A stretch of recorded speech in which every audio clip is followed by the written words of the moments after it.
stayed with the planning board, where it was passed on to the select board. Now, the selectmen are the enforcement issues, or enforcers of that ordinance. But I think the way that that zoning was written, the planning board continued to contain control. Which section of the zoning are you thinking of? Huh? Which portion of the zoning are you thinking of? The special events are the Moose Mountain recreational thing. Specifically? Yes. Okay. Because that new ordinance that was written for that, I think the planning board retained control of issuing special event permits. I think it's right. That's how it's worded.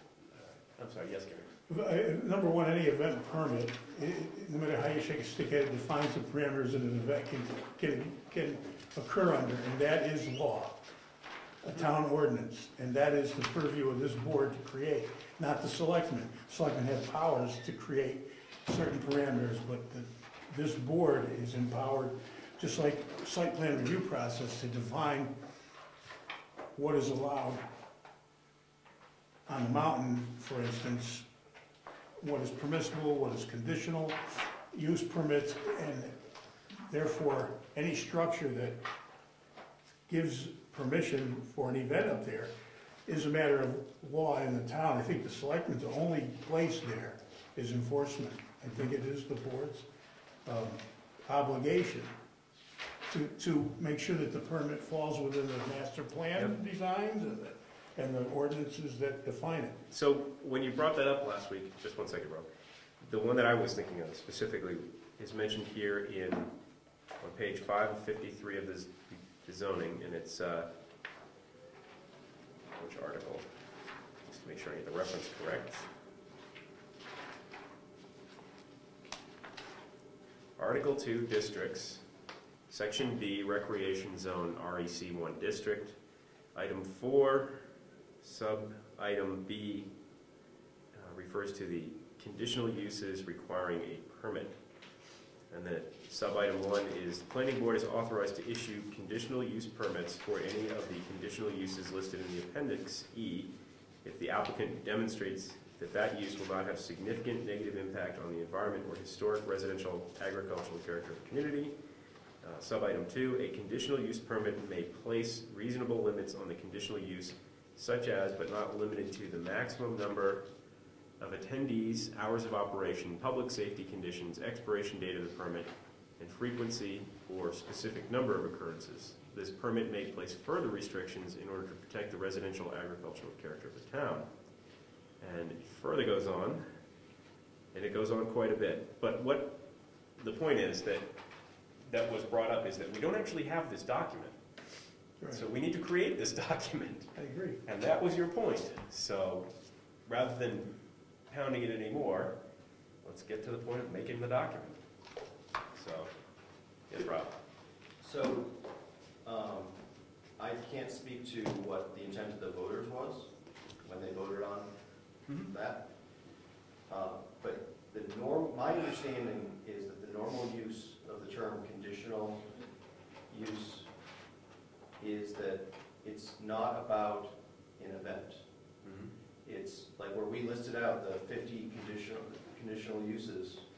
It was really about putting, this board would say, Moose Mountain would come to us and say, hey, we want to do something on that list. And we would say, here's the process you go through in order for us to approve that. But that would really be, it's really a lot like probably the site plan review process for even the permitted uses. And we're really giving them a permission to do that use within the certain parameters, just like we did with it when they went through the site plan review. And in fact, probably for most of those things, we would probably require a site plan review. And this is not a special, the intent, the meaning of it normally isn't that it's like a special event.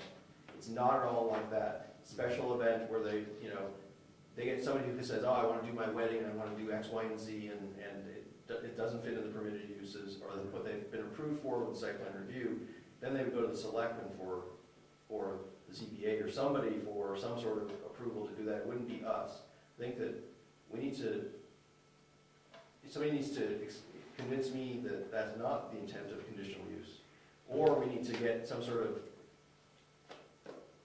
our, agreement about what the heck conditional uses are, and if we need to get the attorney involved, so we understand what it is we're building. Well, before we get to the point of fighting over events versus uses, because that's where this conversation is heading very rapidly, is what's an event and what's a use. The point is that we need the document. So let's create the document, then have the argument. So, Gary, yes. Wait, we have to decide what the document's supposed to be doing before. The document is, if somebody wants to change the use, okay? If an owner of that property wants to change the use. No, that is not what that document is for. Which document? May I speak, please? Yes, please go ahead. Go ahead. The site plan review that was Yes. done permits a certain types of uses Yes. on that mountain. Yes. In Appendix E, we have non-permitted uses, permitted uses, and conditional uses. Any permitted use that we have in here that is outside the realm of what he has been site plan reviewed to, he would have to go through another site plan review to be utilized. Yes, that's the way I remember it. Yes. Conditional uses are different. Yes, they are, Rob. They require site plan review as well. That's what the attorney said in those meetings. All change of uses require site plan review. So then any other thing other than the snowboarding and events would require Another a site site plan review. So then there is no need for a special event permit. Well, no, the conditional use permit, because that's his official way of notifying us he wants to change the use. Then there's no use for one, because we can't issue him one without going through site plan review. And Right, at that but- point, you're changing his usability. But still, he needs to notify us with the permit that he wants to go through the process. Right, it's a document for him to notify us that he wants to potentially change things. So what you're doing is you're not creating a conditional use permit, you're creating an additional use application. Yes, I think we're getting all hung up on the technology, the terminology here. Well, a conditional use Right. permit means that this board has the authority to give him conditional use for a set period of time to do an event or a use that he wants to do up on the mountain that would not mean that he would have to go through a full-blown site plan. Like if he wanted to have an antique car show up there. Or what's the other ones that we have? An arts and crafts show. Sure. Those are conditional uses, but then we could permit, if the board had the authority, they could give him a permit to hold that on one weekend, or 1 week out of a whole month, out of a whole year, to do that. He wouldn't have to go through site plan review because it's a short period of time that he's changing it. But because that's not the way that it was written, he now has to go through site plan review for everything. Should I make a recommendation? Yes, please go ahead. Why don't, we've got this argument going on, and it may go one way or the other, or nowhere at all. Laura really has a way of simplifying things. She says, you don't need this, you do need that. I've found that she always goes to the simple solution. And it would be not a bad idea to put this argument in front of her and say, we're talking about this, what do you suggest? Yes. And that would probably guide us a little bit so we don't run off on all these tangents and spend 10 hours discussing a 1 hour thing. Yes, Rob. Very quickly, I agree with Gary's recommendation. The way I view the Moose Mountain lists of permitted, not permitted, and conditional, those are restrictions on us, right? Those are restrictions on what we can do, what we can approve as part of the site plan review, right? That's the way I'm viewing it, right? And so, I mean, we are not allowed to say that, something that's on the not permitted list, if he comes in and requests it, we can't approve it. No, we can't. Right? And if he comes in and with something that's on the permitted list, we can't not let him do that. We can put restrictions on it, or we can put a hell of a lot of restrictions on it. That's the point of the permit. No, on the permitted ones, we can't say no. We can say, you can only do it this big, but we can't say no. We can say we can limit the size. We can limit it in whatever dimension that we can reasonably do, but we're not allowed to say no to that. And we're not allowed to say yes to the ones that are not permitted. But we are allowed to make a decision, yes or no, depending on current conditions, parameters on the things that are on the conditional list. We could tell him you can't have 50,000 snowmobiles up there Okay. Sunday. Anyway, We're starting to get far off topic. I think the answer is go to the attorney. I believe that is the right answer. Yes, Yes, the right interpretation. In the zoning ordinance that was passed. Yep. Conditional and permitted uses are separate. The completed conditional use permit application with fee attached shall be submitted to the Brookfield Planning Board. The planning board will have 30 days from the date of receipt to review the conditional use permit application and to conduct a public hearing. Conditional use permit applications may be submitted in conjunction with or prior to any necessary site plan review. The planning board will act on the conditional use permit applications within the timeline established by the RSA 676:4. No, I misread a word. I thought it said with or without necessary site plan. So they can submit it prior to any necessary site plan review application, in conjunction with or prior to. But I do, and I was thinking that before it was suggested that to get maximum clarity on this hot button issue, I think it is worth spending a few dollars and asking the attorney to make sure that we know exactly what this permit needs to say, because someday it will come up. And we don't want to go through gigantic legal fees again someday. And spending a few dollars now on that issue could potentially save a lot of dollars later, to make sure that we have whatever legal things we need in there. And she's very familiar with this because she was a part of the whole process, and she should be able to give us an answer pretty quick. So I will send her an email and ask that she give us some guidance on this. Yes, Steve? I would just ask a question. Is the only place in town that a special event can take place at Moose Mountain? No. Therefore, you need a special events permit for the whole town. You're just concentrating on Moose Mountain. The planning board doesn't have the authority Yeah, to issue special event permits anywhere within town, Yeah. except for they retain the control on Moose Mountain Recreational Zone. Right.